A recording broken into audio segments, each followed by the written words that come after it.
बिस्मिल्लाहिर्रहमानिर्रहीम। अस्सलाम वालेकुम दोस्तों, आप सब कैसे हैं? अल्लाह ताला सबको खुश रखे। आज हम रमज़ान स्पेशल में पालक के सैंडविच पकोड़े बनाएंगे जो बहुत ही मज़ेदार क्रिस्पी बनेंगे, जिनको बनाना बेहद आसान है। बिल्कुल एक यूनिक रेसिपी है। आपने वीडियो को पूरा देखना है, बिल्कुल भी स्किप नहीं करना। वीडियो अच्छी लगे तो चैनल को सब्सक्राइब भी ज़रूर करना है। चलिए वीडियो को बनाना शुरू करते हैं। यहाँ पर मेरे पास मसाले हैं। 1 टीस्पून कुटी लाल मिर्च, हाफ टी स्पून हल्दी, 1 teaspoon chaat masala, half tea spoon गरम मसाला, 1 टीस्पून अनारदाना, हाफ टी स्पून अजवाइन, हाफ टी स्पून लाल मिर्च का पाउडर, 1 टीस्पून सूखी मेथी और 1 टीस्पून नमक। इन सब मसालों को अच्छे से मिक्स कर लेंगे। आधा कप बेसन लेंगे। 2 मीडियम साइज के आलू हैं जिनको छीलकर अच्छे से धोकर उबाल लिया था, फिर इनको मैश कर लिया। अब जो मसाला हमने ये मिक्स किया है, आधा बेसन के अंदर डाल देंगे और आधा आलूओं के अंदर डाल देंगे। बारीक कटा हुआ सब्ज धनिया भी ऐड कर देंगे आलूओं के अंदर। बेसन में डालेंगे 1 टेबल स्पून चावल का आटा, इससे क्रिस्पी बनेंगे हमारे पकोड़े। 1 टेबल स्पून लेमन जूस डाल देंगे। अब थोड़ा थोड़ा पानी डालकर इसका एक मिक्सचर बना लेंगे।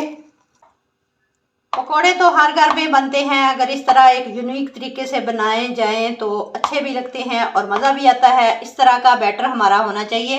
ये देखें, ये हो गया। इसको साइड पर रखेंगे।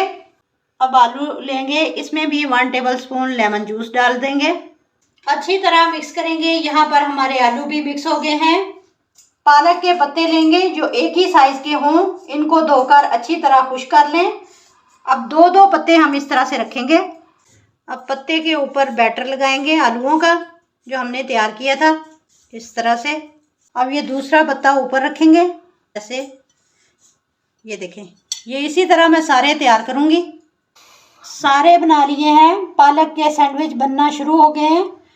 ऑयल को गर्म होने के लिए रख दिया था, मीडियम टू लो फ्लेम पर रखेंगे।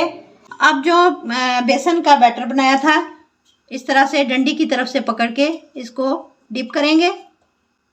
ये देखें, अब एक्स्ट्रा उतार देंगे। अब इसको ऑयल के अंदर डाल देंगे। 2 मिनट बाद इनकी साइड को चेंज कर देंगे। अच्छा सा कलर दोनों साइडों पर आ जाए तो निकाल लेते हैं। फ्राई करने में ज़्यादा टाइम नहीं लगेगा। अंदर आलू पके हुए हैं। देखें कैसे झटपट हमारे पालक के सैंडविच पकोड़े तैयार हो गए हैं। केचप के साथ या किसी भी चटनी के साथ सर्व करें। मैंने इमली की चटनी के साथ सर्व किए हैं। क्रिस्पी, खस्ता, बहुत ही मज़ेदार कुरकुरे से तैयार हुए हैं। वीडियो को ट्राई ज़रूर किया करें। वीडियो अच्छी लगे तो लाइक और शेयर करें। मिलते हैं इंशाल्लाह ताला नेक्स्ट वीडियो के साथ। तब तक जींदे बसते रहो, ते हंसते रहो। अल्लाह हाफिज़।